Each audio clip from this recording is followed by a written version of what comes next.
اب تیرے پیچھے دعا کرنے والی ماں نہیں ہے، اس لیے کہا جا رہا ہے اب ذرا سنبھلنا۔ اب بتائیں کہ اگر جناب موسیٰ کے پیچھے ماں دعا کرنے والی نہ رہے، حالانکہ نبی کا مرتبہ اس کے ماں باپ سے بلند ہوتا ہے، اگر نبی کے ماں باپ نبی کے باپ نبی نہیں ہے تو ماں تو نبی ہو بھی نہیں سکتی، کیونکہ کوئی عورت نبی نہیں ہو سکتی، تو نبی کا مرتبہ نبی کی ماں سے بلند ہوتا ہے، کیونکہ کوئی نبی کے برابر نہیں ہوتا۔ لیکن ہمیں بتایا جا رہا ہے کہ موسیٰ کے پیچھے کلیم اللہ جیسے پیغمبر کے پیچھے اگر دعا کرنے والی ماں انتقال فرماتی ہے تو قدرت کی طرف سے ندا آتی ذرا سنبھل کر آنا۔ تو ہمیں ماں باپ کی دعا کی کتنی ضرورت ہے؟ ہم سمجھتے بازو کی قوت سے مال کما لیں گے، ہم سمجھتے ترقی کر لیں گے، عروج پر پہنچ جائیں گے، ماں باپ کی ہمیں کیا ضرورت ہے؟ تو بڈھے ہو گئے، ناکارہ ہے ان کی ہمیں کوئی ضرورت نہیں ہے۔ لیکن یاد رکھنا یہ وہ ہیں جسے جنت کہتے ہیں، یہ وہ ہیں جن کی برکتوں سے مصیبتیں ٹل جاتی ہیں، یہ وہ ہیں اگر تیرے سر پہ ہاتھ رکھ کے دعا کر دے تو اللہ کبھی ان کی دعا کو رد نہیں فرماتا۔ میرے پیارے آقا علیہ السلام کے پیارے دیوانوں، اپنی بے باکیوں پر ان کی دعائیں پردہ بن جاتی ہے، لیکن افسوس ہمیں ان کی قدر نہیں۔ یہ نعمت اس وقت تمہیں یاد آئے گی جب تمہارا ساتھ سب چھوڑ دیں گے، لیکن ماں باپ بھی قبر میں چلے جائیں گے، تب تمہیں یاد آئے گا کہ ماں کیا تھی، باپ کیا تھے۔ یہ نعمت کی قدر آج نہیں ہے، قدر نعمت بعد زوال۔ نادان تو آج اپنے ماں باپ کو گھر کا کچرا سمجھتا ہے، ماں باپ اس نعمت کا نام ہے۔ آج تمہاری آنکھوں پہ پٹیاں ہیں، پٹی، آج تمہاری آنکھوں پہ پردے ہیں جوانوں، اس کے دل سے پوچھ جس کے ماں باپ قبروں میں سو گئے، اس کے دل سے پوچھ جسے آج سب چھوڑتے ہیں تو ماں باپ یاد آتے ہیں۔ ہاں جب کبھی بے چین ہوتے تھے تو ماں سر پہ پلو رکھ کر کے کہتی تھی بیٹے گھبرانا نہیں۔ وہ تسلیاں آج کون دے گا تمہیں؟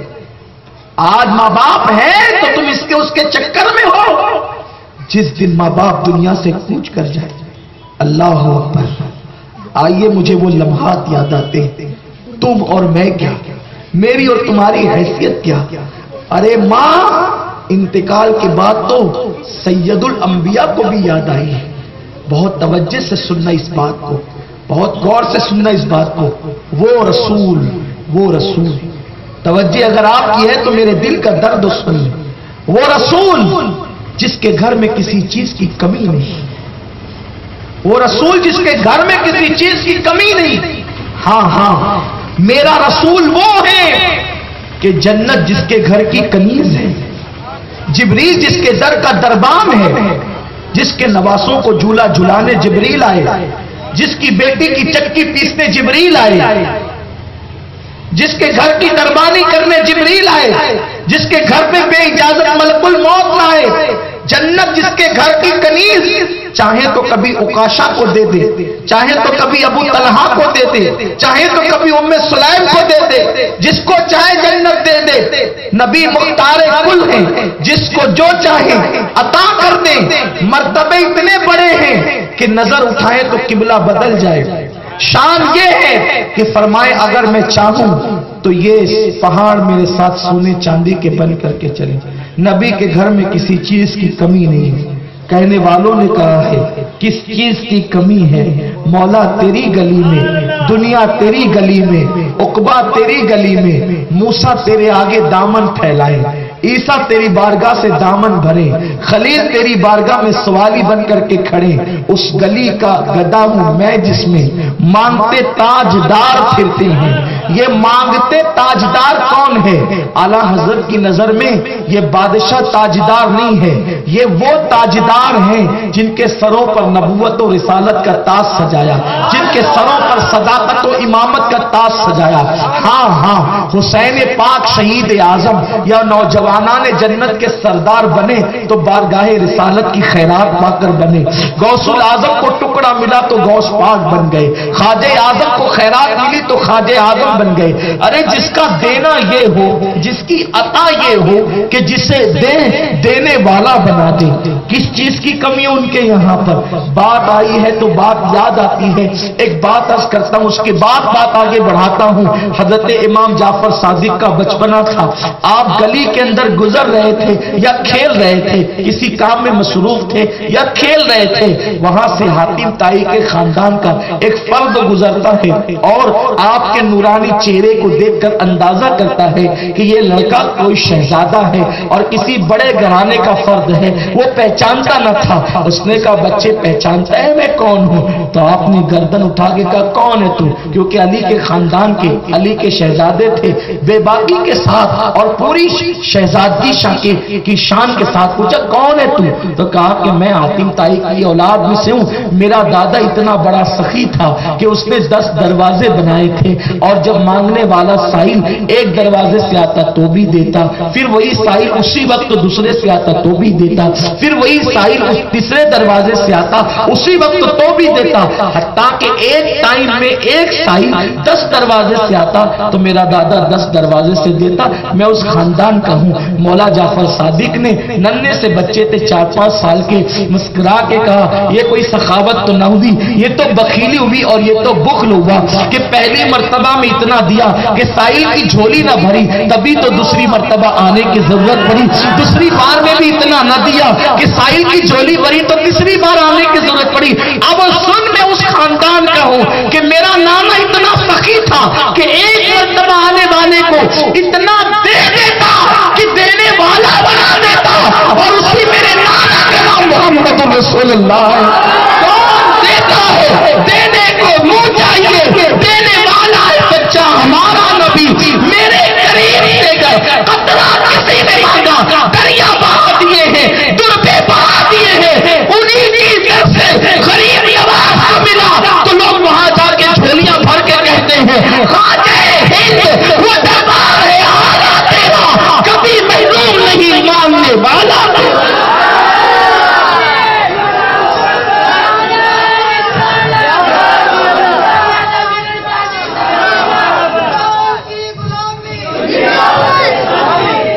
جس کی سخاوت کی شان یہ ہو کہ چاند اس کے یہاں سے نور کی خیرات لے کر کے جائیں، نور کی خیرات لینے دوڑتے ہیں مہر و ماہ، اٹھتی ہے کی شان سے گرد سواری واہ واہ، ان کی سواری کی گرد اٹھتی ہے تو چاند کو چمکنے کی خیرات ملتی ہے، سورج کو چمکنے کی خیرات ملتی ہے، خوشبو جہاں آ کر کے بھیک مانگتی ہے، مشک جہاں آ کر کے خیرات مانگتا ہے۔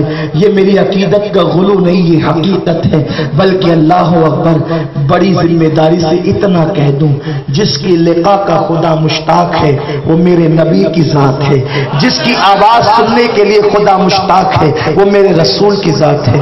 کس چیز کی کمی ہے ان کے یہاں؟ جس نے جو مانگا دیا، کسی کو بادشاہت دی، کسی کو امامت دی، کسی کو سیادت دی، کسی کو قیادت دی، کسی کو کچھ دیا، کسی کو کچھ دیا۔ اس رسول کے گھر میں کسی چیز کی کمی تھی نہیں۔ ایک دن وہ رو رہے ہیں، کون رو رہا ہے؟ نبیوں کا امام، امام الانبیاء، اللہ کا حبیب رو رہا ہے۔ وہ حبیب جو صرف گردن جھکا کر فکر کریں تو اللہ پاک قرآن کی آیت نازل کرے۔ ایک دن گردن جھکی، خیال آیا کہ توریت بدل دی گئی، انجیل بدل دی گئی، میرے بعد قرآن بھی تو نہیں بدلے گا، بس اتنا سوچا تھا، قرآن میں آیت نازل ہو گئی، اِنَّا نَحْنُ نَزَّلْنَا الذِّكْرَ وَإِنَّا لَهُ لَحَافِظُونَ۔ پیارے فکر نہ کر، تیرا انتظام کر دیا، قرآن نازل ہم نے کہ ہم ہی حفاظت کریں۔ تجھ پہ نازل شدہ کتاب نہیں بدلی جائے گی، صرف سوچ لیں، صرف سوچ لیں قرآن کی حفاظت ہو جائے، سوچ لیں قبلہ بدل جائے۔ لیکن آج وہ پیغمبر، وہ حبیب اعظم، وہ محبوب رب اکبر، رب الارباب کا محبوب روتا ہے، آنکھ میں آنسو آتے ہیں۔ صحابہ پوچھتے ہیں آقا کیوں رو رہے ہیں؟ حضور کیوں رو رہے ہیں؟ کس عمر میں رو رہے ہیں آقا؟ 53 سال کے بعد کی عمر ہے، اس لیے کہ رونا مدینہ منورہ میں ہے اور آقا علیہ السلام 53 سال کے بعد مدینہ شریف گئے. سرکار بولتے ہیں آقا کیوں رو رہے ہیں؟ وہ رسول جس کی تسکی سے روتے ہوئے ہنس پڑے، اس تبسم کی عادت پہ لاکھوں سلام. جو پیدا ہوئے تو نہ روئے، امت کے لیے دعا کی. آج وہ رسول رو رہے ہیں. دنیا کو مسکرانے کا شعور دینے والا حبیب روتا ہے. صحابہ بے چین ہو کے پوچھتے ہیں حضور کیوں رو رہے ہیں؟ آقا فرماتے ہیں آج مجھے میری امی حضرت آمنہ کی یاد آ گئی ہے، اس لیے کہ حضور علیہ السلام کی عمر جب 6 سال کی تھی تو آقا کی امی کا وصال ہو گیا تھا. آقا کہتے ہیں آج میری امی یاد آ گئی. ہائے ہائے، ماں وہ چیز ہے، امام الانبیاء کو ہی ماں کی یاد آئی. آج میری ماں مجھے یاد ہے، میری امی مجھے یاد آئی. اللہ اکبر، امی یاد آئی. اس لیے کہ حضور کے دور رسالت میں ظاہری دور میں حضرت آمنہ کا وصال ہو چکا تھا. وہ آقا کے اعلان نبوت کے بعد کے ایام انہوں نے نہیں دیکھے، حالانکہ حضرت حلیمہ سعدیہ نے دیکھا. حضرت حلیمہ تو بہت دنوں تک رہی. ایک مرتبہ حضرت حلیمہ تو آئی بھی ملنے کے لیے، جب آئی تو حضور علیہ السلام نے اپنی چادر بچھا دی. وہ چادر جو قیامت میں تنے گی تو سورج بھی بگاڑ نہ سکے گا غلاموں کا، وہ چادر میرے نبی نے حلیمہ کے لیے بچھائی. میری قوم کے جوانوں، ماں باپ کو نیچے بٹھا کر اوپر بیٹھنے والوں، نبیوں کے امام سے سیکھو. حلیمہ کے لیے چادر بچھائی. صحابہ حیران تھے یہ بڑھیا ہے کون جس کے لیے اتنا اہتمام ہو رہا ہے. اور حضور ان کے قریب بیٹھے اور بہت احترام کیا ان کا. جب وہ بوڑھیا اٹھ کے جانے لگی تو صحابہ نے عرض کیا آقا یہ کون خوش نصیب بوڑھی ہے کہ جس کے لیے چادر بچھائی، اتنا احترام کیا. آقا فرماتے ہیں یہ میری امی ہے، دودھ پلانے والی ماں حلیمہ، میں نے اس کا دودھ پیا ہے. تب لوگوں کو احساس ہوا کہ دودھ پلانے والے کا اتنا احترام کیا، اگر پیدا کرنے والی آمنہ ہوتی تو کتنا احترام کرتے، کتنا احترام کرتے اور کتنا احترام کرتے. جب روئے کہ مجھے میری امی آمنہ یاد آ گئی. اور جب امی آمنہ یاد آ گئی تو آقا کہتے کاش ایسا ہوتا، آج میری امی آمنہ حیات ہوتی. دیکھا جس کے خزانے میں کسی چیز کی کمی نہیں وہ کہتے کاش. ارے جس کے ٹھوکر سے مردہ زندہ ہو وہ کہتے کاش میری امی آمنہ آج حیات ہوتی. اور میرے صحابہ پھر وہ منظر بھی تم دیکھتے کہ میں تم کو عشاء کی نماز پڑھا رہا ہوتا، میں نماز عشاء تمہیں پڑھا رہا ہوتا، عشاء کی نماز پڑھا رہا ہوتا. عشاء کی نماز کتنی افضل ہے کہ عشاء جماعت سے پڑھ لو اور سو جاؤ تو سونا بھی عبادت میں شمار ہو جائے، آدھی رات عبادت میں شمار. وہ عشاء کی نماز، آقا کہتے عشاء کی نماز تمہیں پڑھا رہا ہوتا اور میری امی مجھے کہتی محمد میرے بیٹے ادھر آ. میں نماز میں ہوتا، میں نماز میں ہوتا اور میری ماں کہتی میرے بیٹے محمد ادھر آ. تو میں کیا کرتا؟ نماز چھوڑ دیتا. نماز چھوڑ کر میں اپنی امی کو لبیک کہتے ہوئے چلا جاتا. آپ غور فرمائیں، حضور فرما رہے ہیں کہ میری ماں مجھے نماز کی حالت میں پکارتی اور میں نفل نہیں پڑھنا ہوتا، فرض نماز تمہیں پڑھا رہا ہوتا تو میں نماز چھوڑ کر اپنی ماں کی آواز پہ لبیک کہتے ہوئے چلے جاتا. میرے پیارے آقا علیہ السلام کے پیارے دیوانوں، ان ماں باپ کو ہم نے کیا سمجھ رکھا ہے، ان ماں باپ کو ہم نے کیا سمجھ رکھا ہے. اس لیے لوگوں اصلاح کرو اپنے اعمال کی، ان کو دکھی مت کرو. یہ جو ہم کر رہے ہیں اپنی زندگی کی بہت بڑی غلطی کرتے ہیں. آج ہم روزی کے معاملے میں پریشان ہیں ماں باپ کو ناراض کر کے. آج ہماری عبادتیں ہمیں اس منزل پہ نہیں پہنچا رہی ہے ماں باپ کو ناراض کر کے. آج ہم تنگی کا شکار ہیں ماں باپ کو ناراض کر کے.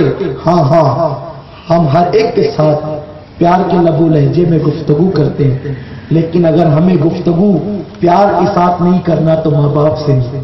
سیٹ سامنے کھڑا ہو تو سیٹ جی کہتے ہیں، کرسی سامنے رکھتے ہیں. کبھی ماں باپ کے لیے بھی ایسا کیا؟ کاش کہ ہم ماں باپ کی اہمیت کو سمجھتے. ہم نے تو ان کو کبھی اہمیت ہی نہ دی.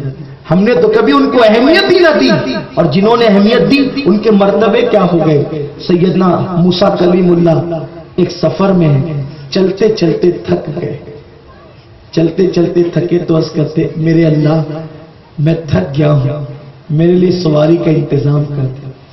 ندا آئی موسیٰ قریب میں میرا ایک مقبول بندہ ہے، اس سے کہو وہ انتظام کرے گا۔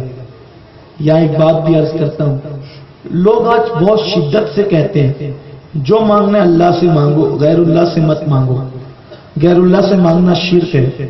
میں ان کو صرف اتنا کہتا ہوں کیوں قوم میں لڑائی لگاتے ہو؟ اللہ ہی سے مانگنا چاہیے، لیکن اگر کوئی غیر اللہ سے مانگ بھی لے تو یہ شرک نہیں ہوتا، کیونکہ اگر غیر اللہ سے مانگنا شرک ہے تو ہم اپنی بیوی کو کہتے ہیں پانی دو، کھانا دو، دوستوں کو کہتے ہیں یہ دو وہ دو، یہی تو سب ہوتا ہے۔ آپ مجھے بتائیں علم استاد سے سیکھتے ہیں شرک نہیں ہوتا، دوائیاں ڈاکٹر سے مانگتے ہیں شرک نہیں ہوتا، ولیوں سے مانگنے سے شرک کیوں ہوتا ہے؟ نبی سے مانگنے سے شرک کیوں ہوتا ہے؟ کیا دشمنی ہے آپ کو نبیوں سے؟ کیا دشمنی ہے آپ کو ولیوں سے؟ کیوں غلطی کرتے ہو؟ کیوں لوگوں کو ستاتے ہو؟ لوگ کہتے ہیں کہ ہم ڈاکٹر سے دوا مانگنے جاتے ہیں تو اسے خدا تھوڑی سمجھتے ہیں، تو ولی سے شفا مانگنے جاتے ہیں تو اسے خدا کب سمجھتے ہیں؟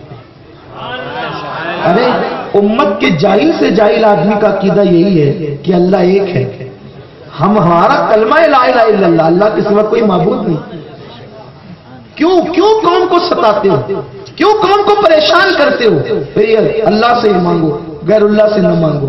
اور کہتے ہیں دنیاوی مثال ہے ڈاکٹر کی، دنیاوی مثال نہیں ہے۔ قرآن میں اللہ فرماتا ہے کہ شفا دینے والا صرف اللہ ہے، تو جب وہ شفا دینے والا صرف اللہ ہے تو یہ ڈاکٹروں کی ڈسپنسریاں کیوں کھلی ہوئی ہے؟ ان کلینک کو بند کرانا چاہیے، یہ شرک کے اڈے ہیں۔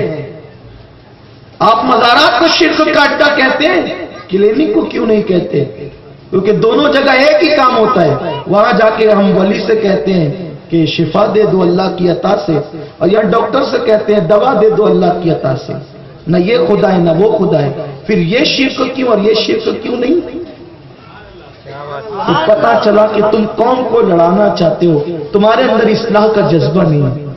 اور قوم سے کہتا ہوں ہوش کے ناخن لو، دوا میں شفا نہیں ہے، شفا اللہ کے نام میں ہے، لیکن ہم دوا کا سہارا لیتے ہیں۔ تو اسی طرح کوئی ولی ہو یا کتنا بھی بڑا بزرگ ہو، اللہ کی اجازت اور اذن کے بغیر وہ کسی کو کچھ نہیں دے سکتا، اور اللہ کی اجازت دے دے تو پھر وہ مردوں کو زندگی بھی دے سکتا۔ بات تو اللہ کی اجازت کی ہے، ہم بھی یہی کہتے ہیں اللہ کی عزت سے دیتے ہیں، اللہ کی طرف سے دیتے ہیں۔ اور کیوں دیتے ہیں؟ اس لیے کہ وہ اللہ کے دوست ہیں، اللہ کے ولی ہیں۔ اللہ نے تجھے دوا دینے کے قابل بنایا اور انہیں زندگی دینے کے قابل، دونوں کو اللہ ہی نے بنایا ہے۔ بہرحال عمان دور نہ چلا جائے تو اللہ نے کہا کس کو؟ موسیٰ علیہ السلام، انہوں نے اللہ سے مانگا، اللہ نے کہا غیر اللہ کے پاس جا، کیونکہ وہ تو تھا ہی غیر اللہ نا، جس سے میرا بندہ ہے، بندہ تو جو بندہ ہوگا وہ غیر اللہ ہوگا، اللہ تو صرف ایک ہی۔ تو اللہ نے موسیٰ کو بھیج کر کے بتا دیا کہ موسیٰ تو نبی ہے، جب تو جا کر کے اس سے مانگے گا تو لوگوں کو پتا چل جائے گا کہ اللہ والوں سے مانگنا جائز ہے۔ اور یہ حدیث، اس حدیث کو لوگ بیان کرتے ہیں، اس میں کسی کا اختلاف نہیں ہے۔ حضرت موسیٰ علیہ السلام کہتے ہیں اللہ میں تھک گیا ہوں، اللہ میں تھک گیا ہوں، مجھے سواری دے۔ تو اللہ نے کہا کہ وہ میرا قریب میں ایک بندہ اس کے پاس جا۔ حضرت موسیٰ گئے، دیکھا کہ وہ کوئی ایسا خاص نہیں تھا، دیکھنے دکھانے بہت خاص نہیں تھا۔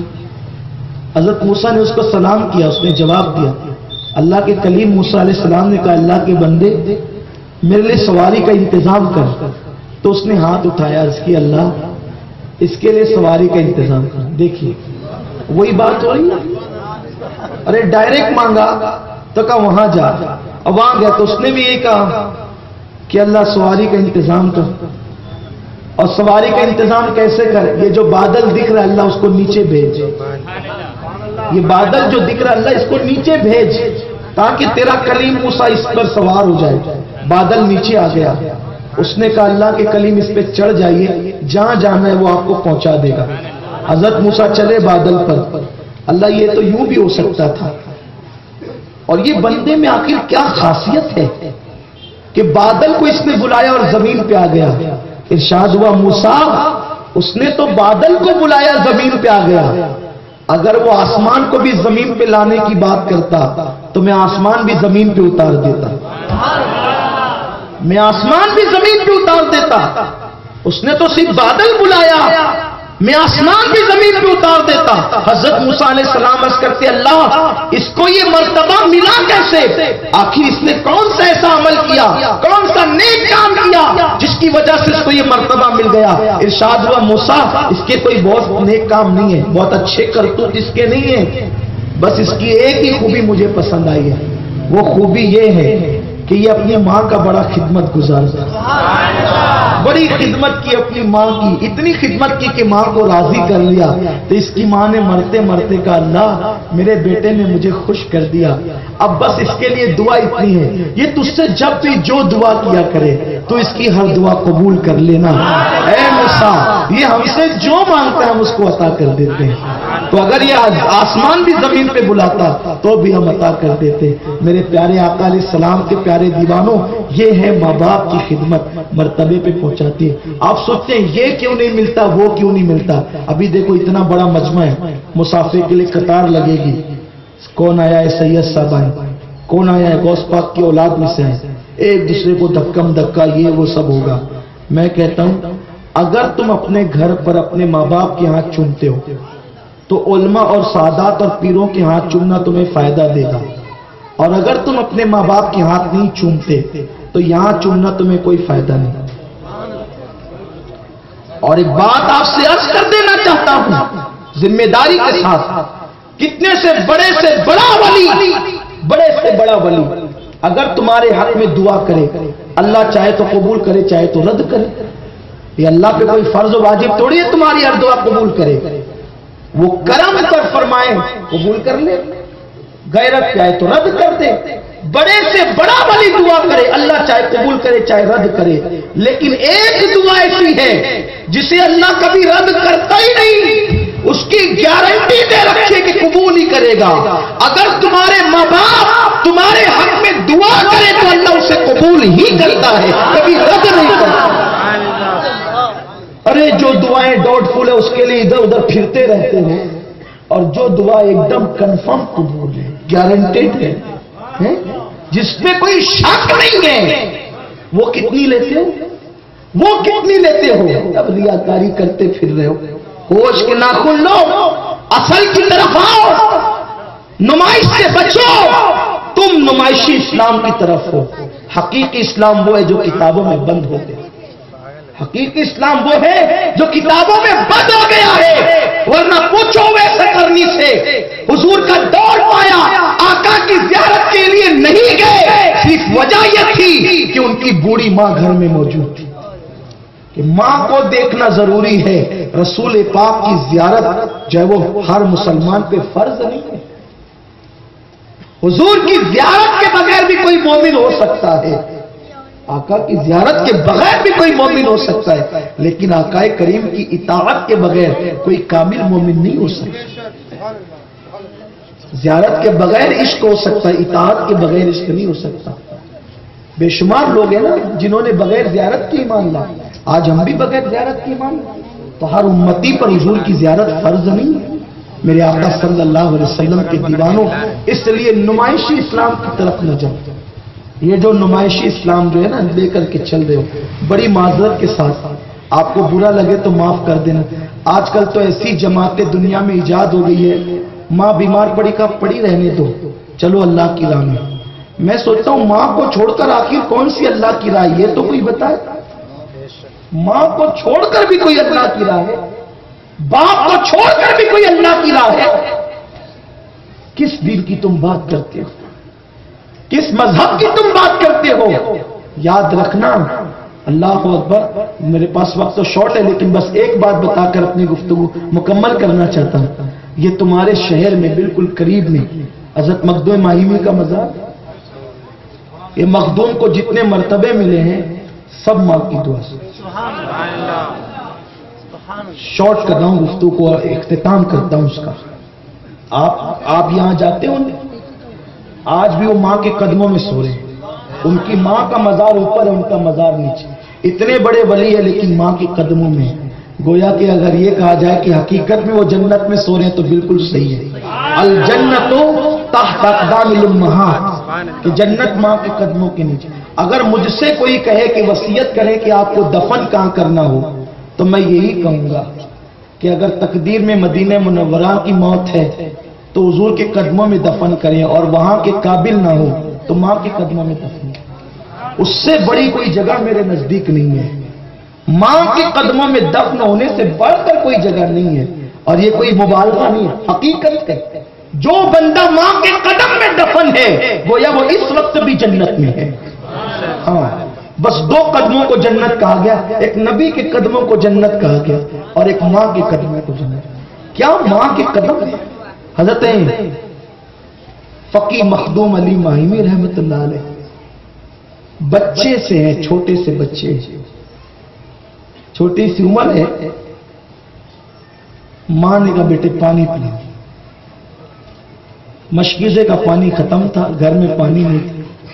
دریا پہ پانی لانے کے لیے گئے، اتنے ٹائم میں ماں کی آنکھ لگ گئی. کتنی مشہور سی بات ہے، ماں کی آنکھ لگ گئی. رات بھر پانی لے کر کھڑے رہے. ہے کوئی آج ایسا؟ داڑیاں بڑی کر لی ہے جی ہم نے، ہماری ٹوپیاں خوبصورت ہیں، امامے کے پیچ اچھے ہیں، ہمارے کپڑے سفید ہیں. کچھ نہیں ہے اس دل کے اندر الا ماشاءاللہ. سب کی بات نہیں کرتا، کچھ نہیں اس دل کے اندر. اگر اس دل میں سچائی ہوتی، کون ہے جو اپنی ماں کے لیے رات بھر پانی لے کے کھڑا ہے؟ ہم سنڈے بیوی کو تو پارک میں لے جاتے ہیں، کبھی ماں کو بھی لے گئے. ماں کا دل نہیں ہے. آپ بتائیں نا، جو آپ اپنے بچوں کے ساتھ کرتے ماں کے ساتھ نہیں کرتے. ہمیں احساس تو ہو، کبھی ہمیں کبھی احساس تو ہو. جسے جنت کہتے ہیں اسے پکڑ کر ہم کبھی بیٹھے تو. کتنے وہ جوان ہیں جنہوں نے اپنے اوپر یہ ڈیوٹی لگا رکھی ہے، اس وقت تک سوؤں گا نہیں جب تک ماں کے پیر نہیں دبائیں. لوگ ہم سے کہتے ہیں اتنا وظیفہ کرتا ہوں اس کے بعد سوتا ہوں. چلیے ٹھیک ہے، وظیفہ بھی اچھی چیز ہے، لیکن میرے نزدیک تو سب سے بڑا وظیفہ یہ تھا کہ تو پہلے ماں کے قدم دباتا، اس کے بعد پیر دبا کر کے سوتا. یہ کتنا بڑا یہ انعام تھا. حضرت ثابت بنانی رحمت اللہ تعالی علیہ، ثابت بنانی رحمت اللہ علیہ کی داڑھی حضرت ابو اسحاق نے دیکھا کہ یاقوت اور جواہرات سے سجی ہوئی. خواب میں دیکھا. ایک بار درود شریف پڑھنے آؤ.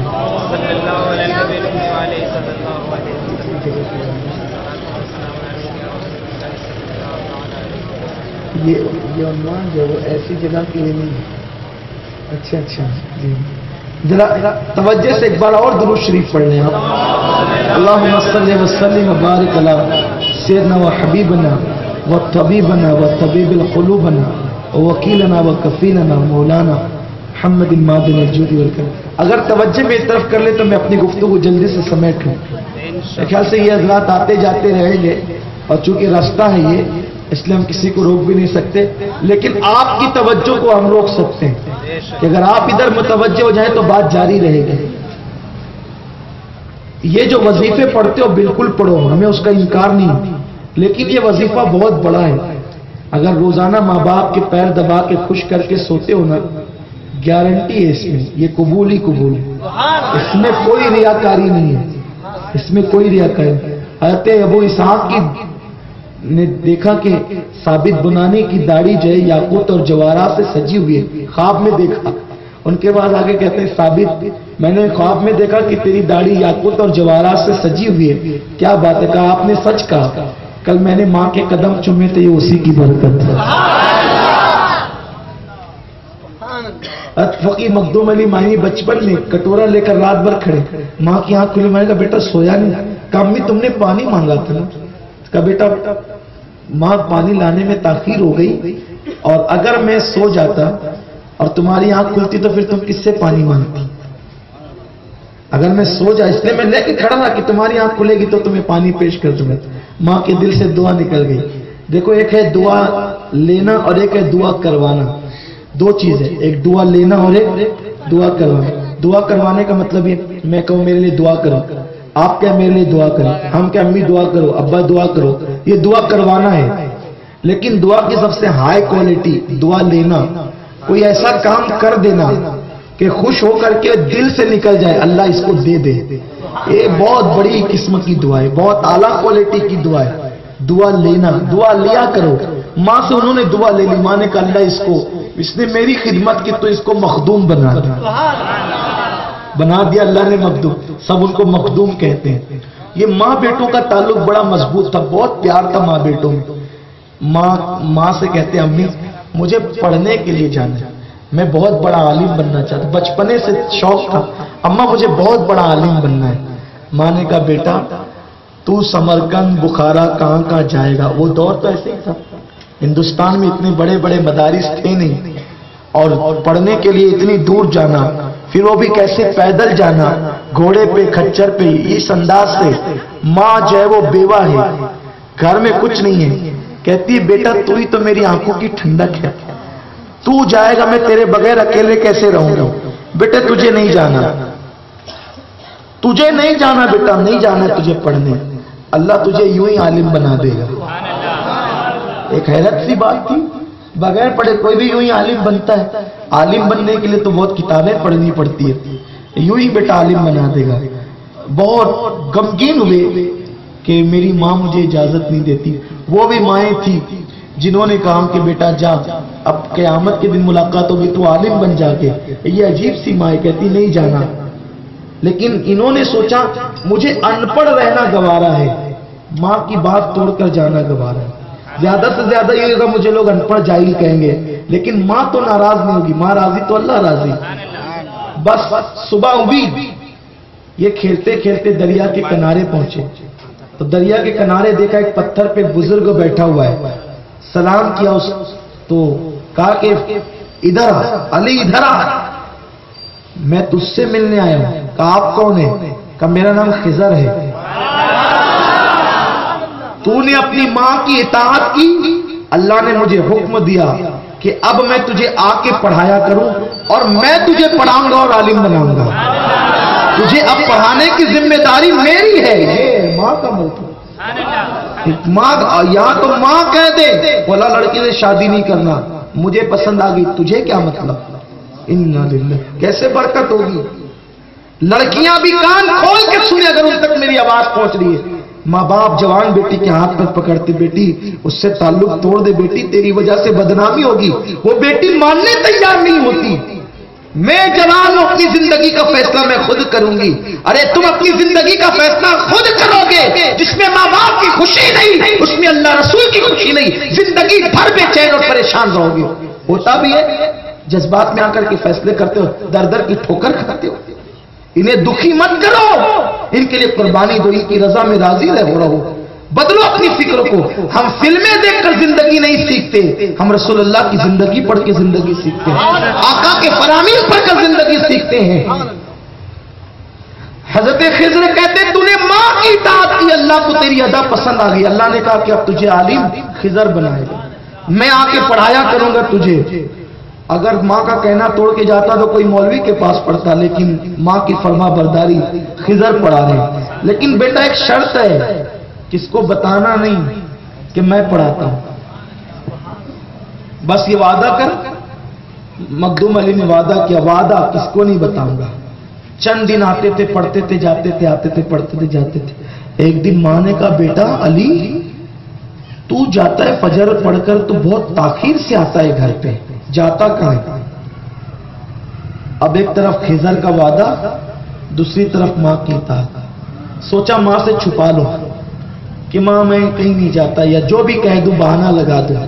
لیکن ننھے سے دل نے کہا کہ خضر نے یہ کہا تھا کہ اگر تو نے کسی کو بتا دیا کہ میں تجھے پڑھانے آتا ہوں تو میں کل سے پھر نہیں آؤں گا، دوسرے دن سے آنا میرا بند ہو جائے گا.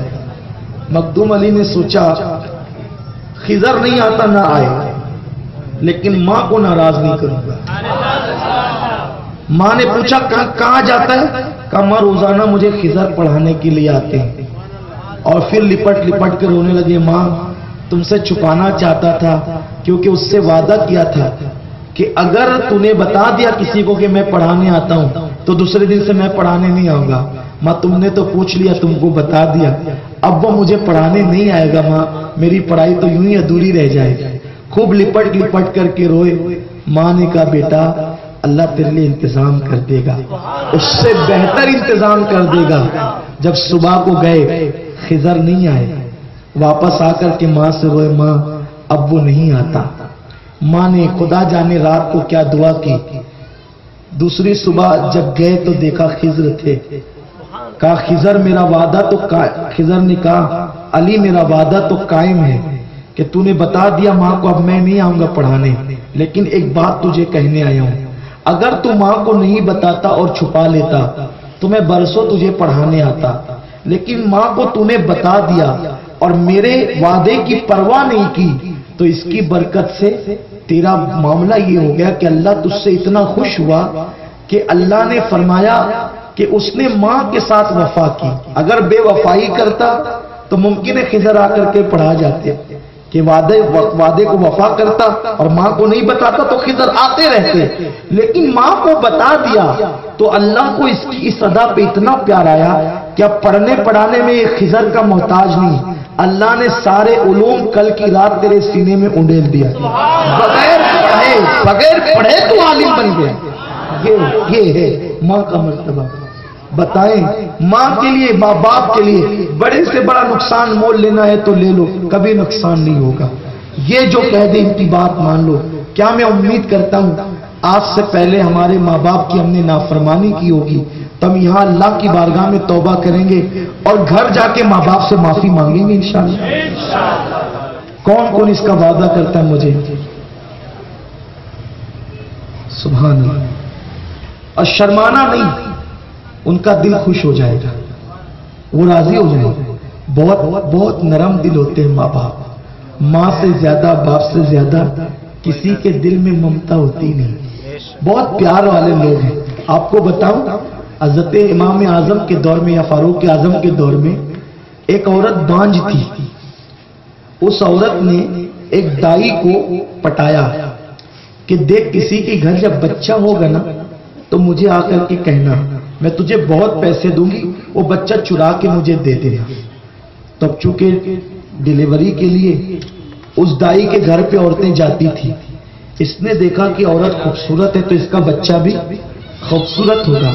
اس نے اس عورت کو کہہ دیا کہ آج ایک خوبصورت عورت آئی ہے, اس کا بچہ چرانے کا موقع اچھا ہے. بس جیسے ہی بچہ پیدا ہوا دائی نے اٹھایا اور اس عورت کو دے دیا. یہ لے کے بھاگنے لگی تو دوسری عورت نے کہا میرا بچہ میرا بچہ. تو دونوں میں جھگڑا ہوا کیونکہ دائی تو پیسے دے چکی تھی, وہ تو لالچی تھی. اب یہ کہتی بچہ میرا ہے, یہ کہتی بچہ میرا ہے. دونوں ایک دوسرے سے لڑ رہی ہیں. دونوں پہنچی امام اعظم کی بارگاہ میں, کہا حضور یہ بچہ میرا ہے, وہ کہتی میرا ہے. دونوں لڑ رہی ہیں, بچہ ایک ہے, دونوں لڑ رہی ہیں. امام اعظم فرماتے ہیں تیرا بچہ ہے, تیرے پاس ثبوت کیا ہے؟ تو جو بانجھ عورت تھی وہ کہتی بچہ میری گود میں ہے, یہ میرا پاس ثبوت ہے. دوسری نے کہا کہ بچہ میرا ہے, تو کہا دونوں کے پاس کوئی گواہ ہے؟ اور نہیں کوئی گواہ نہیں ہے. کہا ٹھیک ہے, اب دونوں عورتیں بچہ میرے حوالے کر دو. بچہ لیا, لینے کے بعد جیسے بچے کو زمین پہ رکھا اور اپنے خادم سے کہا بھائی ذرا تلوار لانا, تو جو بانجھ عورت تھی جو جس نے بچہ چرایا تھا, یہ پورا منظر دیکھ کر اس پہ کوئی اثر نہیں پڑا. لیکن جو حقیقت میں ماں تھی اس کے چہرے پہ ایک رنگ آتا دوسرا رنگ جاتا, ایک رنگ آتا دوسرا رنگ جاتا, ایک رنگ آتا دوسرا رنگ جاتا. جب تلوار آئی نا تو وہ جو حقیقی ماں تھی جس کی گود میں بچہ نہیں تھا تڑپ گئی. وہ اس نے کہا امام آپ کیا کریں گے؟ آپ نے تلوار منگائی, آپ کریں گے کیا؟ امام اعظم نے مسکرا کے کہا اے عورت, نہ تیرے پاس کوئی ثبوت ہے نہ اس کے پاس کوئی ثبوت ہے, تمہارے پاس گواہ نہیں ہے اور تم دونوں بچہ مانگ رہی ہو.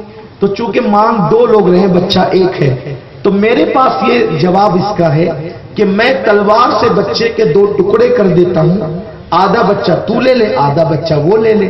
وہ عورت جو حقیقی ماں تھی فوراً کہنے لگی امام میں سچ کہوں یہ بچہ میرا نہیں ہے, یہ بچہ اس کا, اسی کو آپ دے دیں, لیکن بچے کو قتل نہیں کریں آپ. امام نے بچہ اٹھا کر کے کہا بچہ تیرا ہے اس کا نہیں ہے، کیونکہ یہ ممتا اگر کسی کے دل میں ہو سکتی ہے تو صرف ماں کے دل میں ہو سکتی ہے۔ ماں اپنی گود خالی تو دیکھ سکتی ہے، اپنے بچے کو پریشانی میں نہیں دیکھ سکتی۔ تو لوگوں شرمانا نہیں، اگر ستا دیا ہے تو جا کر کے معافی مانگ لینا، نافرمانی کیے تو معافی مانگ لینا۔ وہ کتنے کریم ہیں، معاف کر دیں گے، وہ بڑے رحیم ہیں، معاف کر دیں گے۔ ارے وہ تو ایسے ہیں جب ہم بچپن میں انہیں ستاتے تھے تو ساری تکلیفوں کے باوجود بھی اللہ اکبر وہ ہمیں پیار کرتے تھے۔ مسلمانوں ہم بھول گئے ان کے احسانات۔ پتہ ہے پہلے ایسا ہوتا تھا، ابھی ہوتا ہے کہ نہیں ہوتا نہیں مجھے معلوم۔ جب ہم لوگ بچے تھے یا آپ لوگ بچے رہے ہوں گے، گھر میں کوئی چیز کم آتی تھی تو ماں چھپا کر کے رکھ دیتی تھی، میرا بچہ اسکول سے آئے گا تو میں کھلاؤں گی، یہ ہوتا تھا۔ اور آج جب اپنے بیوی بچوں کے لیے کوئی چیز لاتے ہیں نا تو اسی ماں سے چھپا کر لاتے ہیں۔ جو ماں ہمارے لیے چیزیں چھپا چھپا کے رکھتی تھی، آج ہم کوئی چیز لاتے ہیں تو اس ماں سے چھپا کر کے لاتے ہیں۔ ہاں جب ہم بچے تھے نا تو کل اور آج میں فرق یہ ہے، جب ہم بچے تھے تو اس وقت 4-5 بیٹے ماں کے تھے تو کوئی کہتا تھا میری ماں میری ماں میری ماں، یہی کہتے تھے، ہٹ میری ماں ہے، ہٹ میری ماں ہے، ماں سے قریب سونے کے لیے ہٹ میری ماں ہے، ہٹ میری ماں ہے۔ آج جب وہ ماں بوڑھی ہو گئی ہے، اس کو رکھنے کی بات آتی ہے تو کوئی نہیں کہتا کہ میری ماں ہے، وہ کہتا ہے تیری ماں ہے تو لے جا، وہ کہتا ہے تیری ماں ہے تو لے جا، تیری ماں ہے تو لے جا۔ بچے تھے تو کہتے ہیں میری ماں، جوان ہو گئے تو کہتے ہیں تیری ماں۔ مجھے بتاؤ کتنے بدل گئے ہو تم، اور جو آج تم کر رہے ہو، جو بو گے کل کاٹو گے، کل یہی پاؤ گے۔ اس لیے لوگوں جب ہم پیشاب کرتے تھے سردیوں میں تو ہماری ماں ہمیں سوکھے میں سلا کر خود گیلے میں سوتی تھی۔ ہم رات ٹوٹتے تھے تو ماں نیند خراب کر کے ہمیں دودھ پلاتی تھی۔ آج اگر ماں باپ بیمار ہو جائے اور وہ رات کو آواز دیتے ہیں آدھی رات کو تو بیٹا اور بہو کہتے ہیں یہ بڈھا کب مرے گا، ہماری نیند خراب کرتی ہے، یہ بڈھی کب مرے گی، ہماری نیند خراب کرتی ہے۔ بتاؤ کبھی ہماری ماں نے بھی کہا تھا یہ بچہ کب مرے گا، میری نیند خراب کرتا ہے؟ کیا کبھی ہماری ماں نے بھی ہمارے لیے مرنے کی بددعا کی تھی؟ نیند تو ماں کی بھی خراب ہوتی تھی، نیند تو ہماری ماں کی بھی خراب ہوتی تھی، لیکن نیند خراب ہونے کے باوجود وہ ہمیں بددعا نہیں دیتی تھی، ہمیں دودھ دیتی تھی، ہمیں پیار دیتی تھی۔ دودھ پی کر بھی روتے تھے تو وہ گود میں اٹھا کر کہتی تھی بیٹا بتانا کیا ہوا تجھے۔ اسے معلوم ہے کہ ہم بات نہیں کر سکتے پھر بھی کہتی تھی بتانا بیٹا کیا ہوا تجھے۔ اور اس کو ڈر بھی تھا کہ قریب میں میرا شوہر سو رہا ہے، صبح اس کو ڈیوٹی پہ جانا ہے، بچے کی رونے کی آواز سنے گا تو اٹھ جائے گا، ناراض ہوگا، تو ماں اتنی رات کو باہر لے کر کے نکلتی تھی اور بچے کو بہلانے کی سلانے کی کوشش کرتی تھی۔ بتاؤ ہم نے کیا کیا، اس کا صلہ کیا دیا؟ لیکن یاد رکھیں اللہ دور نہیں ہے۔ آج تم اپنے ماں باپ کے ساتھ جو کرو گے کل وہی پاؤ گے، کل تمہیں وہی ملے گا۔ آج اگر تم رات کے 2-2, 3-3 بجے تک کسی لڑکی کو پٹا منا رہے ہو ماں باپ کو چھوڑ کر، کل تمہاری اولاد بھی تمہیں یہ دکھ دے گی، ضرور دے گی، ضرور دے گی۔ اس وقت تو تمہارے دل پہ کیا گزرے گی یہ تم جانتے ہو۔ آج ہوش کے ناخن لے لو، سچی توبہ کر لو، ماں باپ سے معافی مانگ لو، زمین کے اوپر ہے تو بھی مانگ لو، اور زمین کے اندر ہے تو قبروں پہ جاؤ اور قبر پہ جا کے معافی مانگو، انشاءاللہ بیڑا پار ہوگا۔ دوران گفتگو اگر کوئی غلطی ہو گئی ہو اللہ معاف فرمائے۔ ہمارے جعفر بھائی نے ہمیں بہت سے عنوانات دیے تھے، لیکن اسی عنوان میں آ کر کے ایسا رک گیا کہ میں آگے کی طرف نہ بڑھ سکا۔ انشاءاللہ پھر کسی موقع پر ہم آپ سے دوسرے عناوین پہ گفتگو کریں گے۔ وما علینا الا البلاغ۔ السلام علیکم۔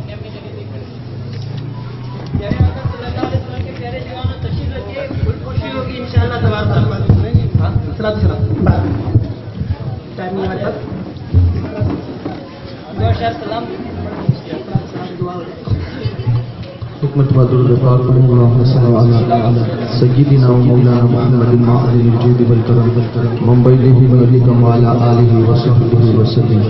اے شفیع امم تم پہ بے حد سلام، اے جامی نوشیم تم پہ بے حد سلام، اے شفیع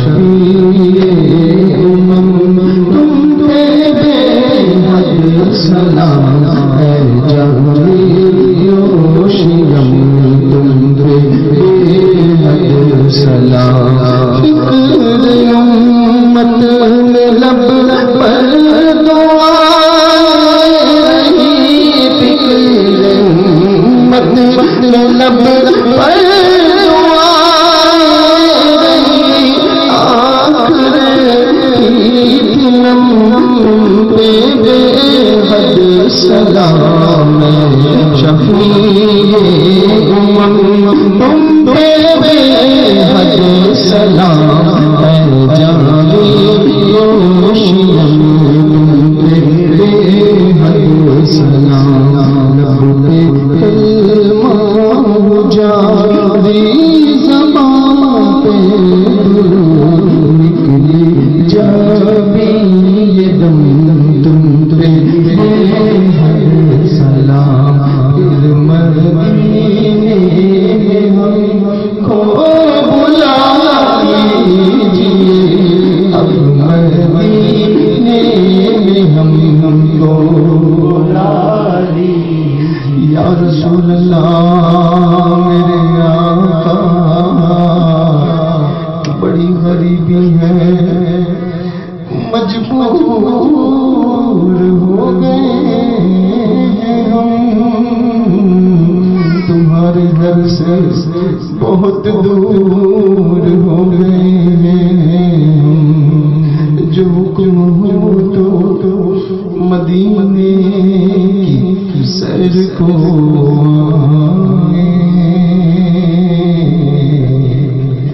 دیار پاک کی دیوار چھونے آئے اگر حضور کے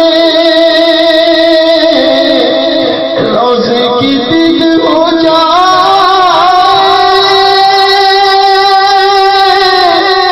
قسم خدا ہم غریبوں کی عید ہو جائے پھر مدینے ہم مدینے ہم کو بلا لیجیے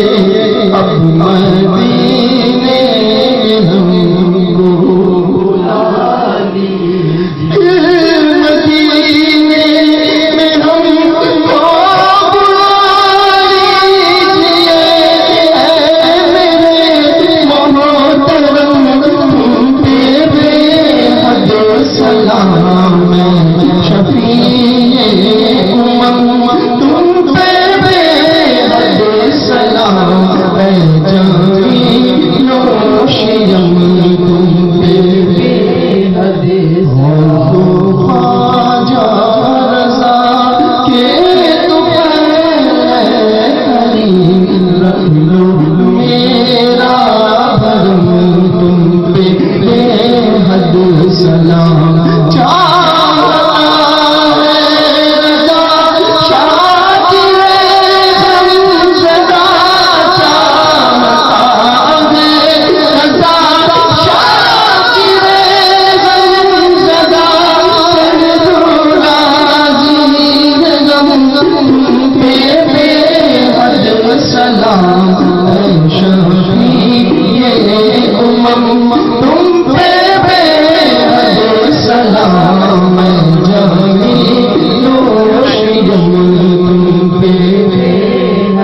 حبیبی رسول اللہ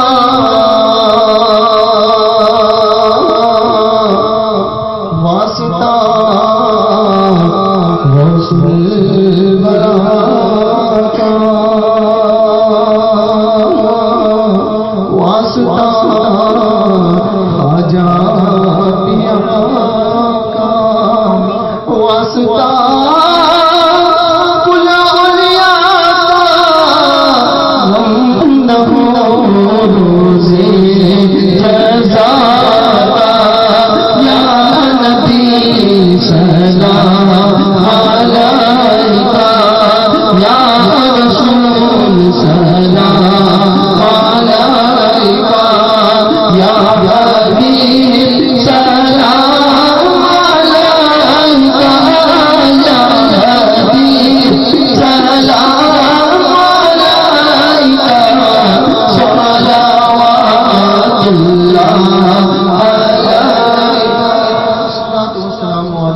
رسول اللہ على آلك وأصحابك يا نور الله.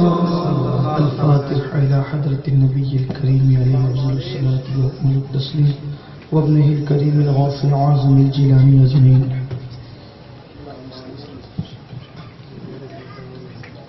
الحمد لله رب العالمين.